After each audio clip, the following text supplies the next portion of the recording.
Students of 8th standard, today we will do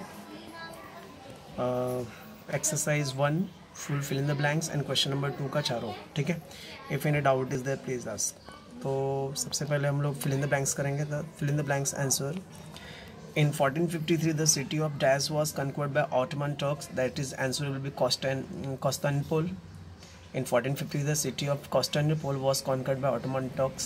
Second question, the Industrial Revolution began in England. Second answer is England. Third, Dash tried to put restrictions on illegal trade of British. Sirajuddaula. Sirajuddaula tried to put restrictions on illegal trade of British. Okay. The next question is colonialism. What is the answer of colonialism? Just look here. Is here. Colonialism means the one country exploiting another country by making it into a colony. First point.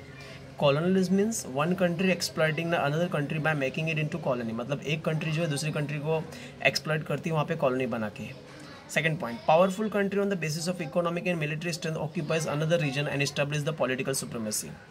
Powerful country on the basis of economic and military strength occupy another region and establish political supremacy. Powerful country क्या करती है economic base और economic के base पे अपना area establish करती है political supremacy का. ठीक है.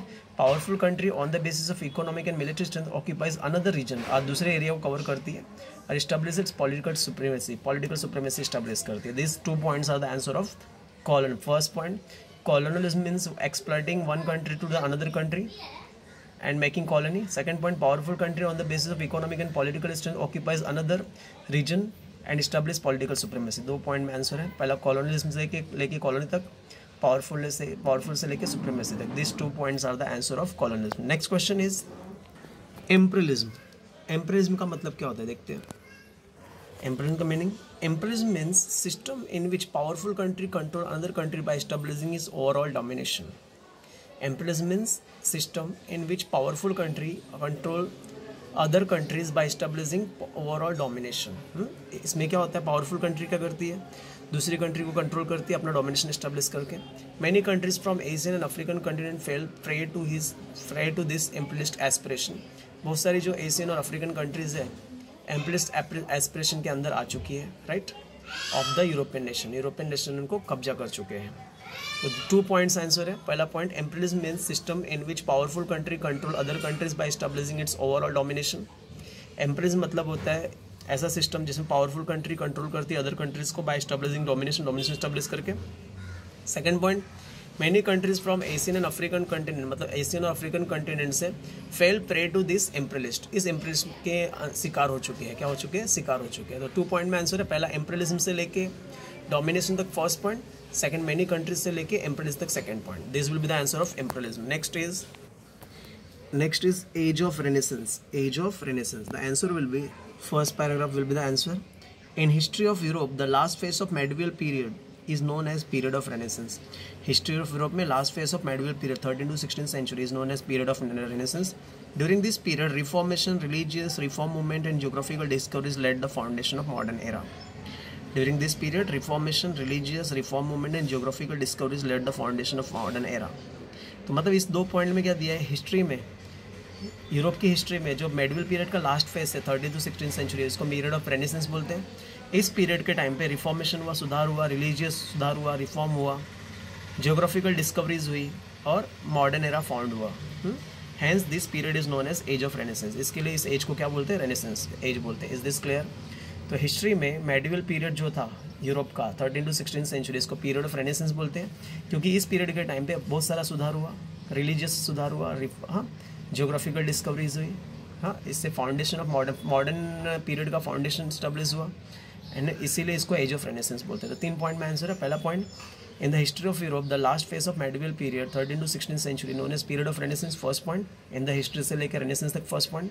During this period reformation, religious reform movement and geographical discoveries led the foundation of modern era. Second point, इस पीरियड में रिफॉर्मेशन हुआ, रिलीजियस रिफॉर्म मूवमेंट हुआ, जियोग्राफिकल डिस्कवरीज हुई. तो ड्यूरिंग से लेके मॉडर्न एरा तक सेकंड पॉइंट.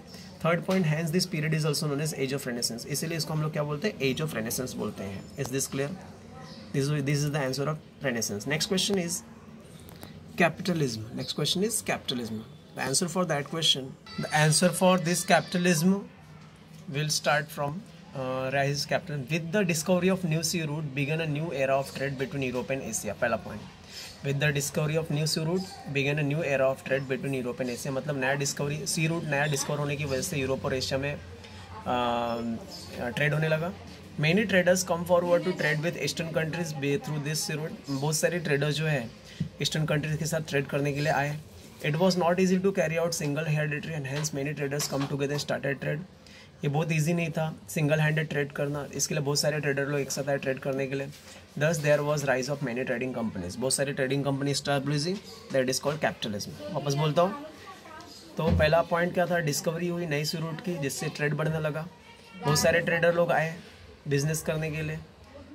एक सिंगल ट्रेडर को बिजनेस करना इजी नहीं था, इसके लिए बहुत सारे ट्रेडर लोग आए, इसी को लोग कैपिटलिज्म बोलते हैं। तो पहला point, with the discovery of new sea route begin a new era of trade between Europe and Asia, नया डिस्कवर होने की वजह से सी रूट नया डिस्कवर होने की वजह से यूरोप और एशिया में बिजनेस होने लगा। Many traders come forward to trade with eastern countries through sea route, बहुत सारे ट्रेडर लोग आए बिजनेस करने के लिए सी रूट के थ्रू।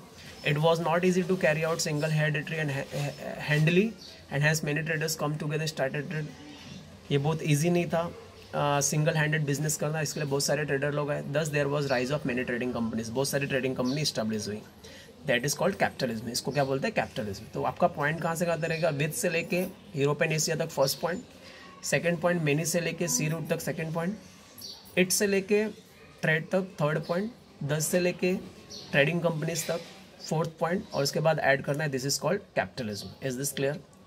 विद से लेके एशिया फर्स्ट, मैनी से लेके रूट तक सेकंड, इट से लेके ट्रेड तक थर्ड, 10 से लेके ट्रेडिंग कंपनीज तक फोर्थ, एंड ऐड करना है this is called capitalism. Is this clear?